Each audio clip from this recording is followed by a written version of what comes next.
Continue with externalities. Today we're going to positive consumption externality. For positive consumption externality, it occurs because the action of individuals, the action of government, or the action of firms has bring about a positive spillover on the society. So that means the marginal social benefits is greater than the marginal private benefits. This is positive consumption externality. This benefit of society is greater than the benefits to the individual that consume the product. So here I wrote, it is the action of economic agents such as firms or governments that brings about a positive spillover on consumers. That's the individual that consumes the product or service. So this implies that the social benefit exceeds the private benefits. The social benefit is greater than the private benefits, leading to another consumption in a free market and market failure. So because certainly, for example, let's take example of vaccine. Because I'm vaccinated. Okay. I said, this implies that the social benefits exceeds greater than the marginal private benefits, leading to under-consumption in the free market and market failure. So, that is why we have government intervention. We wouldn't talk about government intervention without a market failure. So how will positive consumption externality bring about a market failure? It brings about a market failure because it is under-consumption. There's under-consumption of a product. Now, I'm talking about vaccine. We are 3 in this room. I'm vaccinated. You're supposed to be vaccinated too, and you're supposed to be vaccinated. But because I'm vaccinated, you feel like, yes, you don't have to. So we are all supposed to be vaccinated. But I am doing it, you are not. Because you are already protected based on the fact that I am not going to be contacting any disease. So, because of my consumption, it becomes a benefit to you and you don't feel like consuming it. Do you understand that consumption here? So there's under-consumption because certain individuals benefit from the consumption of an individual. The society benefits from the consumption of an individual. So because the society benefits, it makes the society not to think about, the third party not to think about getting or gaining the same benefits. Do you get it? So the consumption of my own consumption has brought about a positive spillover to the third parties who now don't care about consuming. Do you get it? The benefit the society gets from my consumption is greater than the benefit I get. And that brings about under-consumption. Do you get it now? So, government often intervenes. So that's where we have government intervention. So government has to intervene. Sometimes they mandatory. They make it mandatory. Sometimes they use subsidy. Or they make the provision available. Mandatory. They make it mandatory. Compulsory. Yeah. So government often intervene with subsidies, that's financial help to make it the price to be cheaper. Free provision, they make it free. Or mandates to make it mandatory to encourage the consumption. Do you get it? So government would make it mandatory. That's why during the COVID-19, the government of Libya and government of other countries makes it mandatory for people to be vaccinated.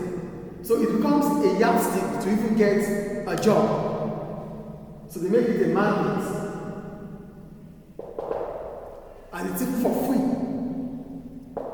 They make it available without any cost to encourage consumption. Do you get it? So what are the features that makes us to understand positive consumption externality? The first one, third-party benefits. Third-party benefits. Others who don't purchase benefit from the consumption. In as much as I'm vaccinated, it simply means we're staying together, we might not be affected with any disease because I'm vaccinated. So third parties are benefiting from the consumption of the vaccine. 2. Social benefit greater than private benefit. The social benefit is higher than what individual consumer experiences. So the society experiences more. The society is more than I, but society is benefiting from my own action. The third one, under consumption. Without government intervention, people tend to consume less of these goods than is socially optimal. So that's why we need subsidy, free provision, or mandation, or making it mandatory. These are the key features. And as a result of this, there's what? Inefficient allocation of resources.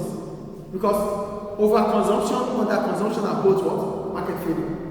So here there's underconsumption, which is also what? Market failure. So the graph representation will allow us to understand more about this analysis. This is the equilibrium output. The equilibrium output is key. So we have our equilibrium price at this point. This is our equilibrium price, equilibrium output, and this is the quantity demanded and quantity supplied. This is the quantity demanded, this is quantity demanded, this is quantity supplied at this point. The output is supposed to increase to, this is our marginal private benefit, and this is marginal social benefit. The sectors know that there's a debt weight clause in between them. So, we are supposed, this is the output. This is where we have the marginal social benefit is greater than the marginal private benefit. So, if demand is supposed to be here, it simply means government has intervened. So without government intervention, there will still be under consumption. So consumer surplus is low, producer surplus is low. Do you get it? And today, other people are gaining more. Because this is the social, this is the gain to the social, to the gain to other people. That's the social gain. That's society gain. So both producers and consumers are not getting the same benefit as the society.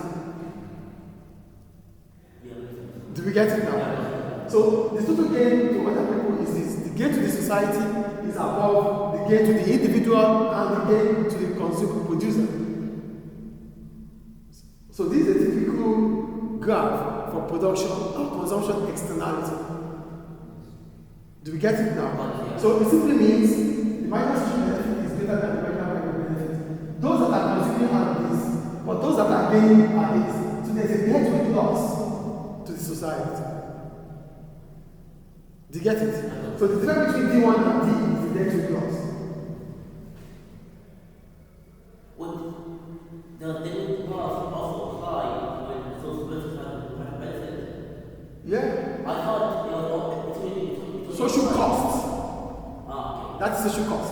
If social cost is better than the social private cost, there's a debt weight loss. And vice versa. And vice versa, yeah. Okay. Do you understand? This is a positive externality graph. So this is a typical positive. This is a typical positive externality graph. Externality consumption graph. Because there's a debt weight loss, the consumer surplus, the producer surplus is lower than the society gain. Do you get it? And the marginal social benefit is better than marginal private benefits. Any questions about it? No. Thank you.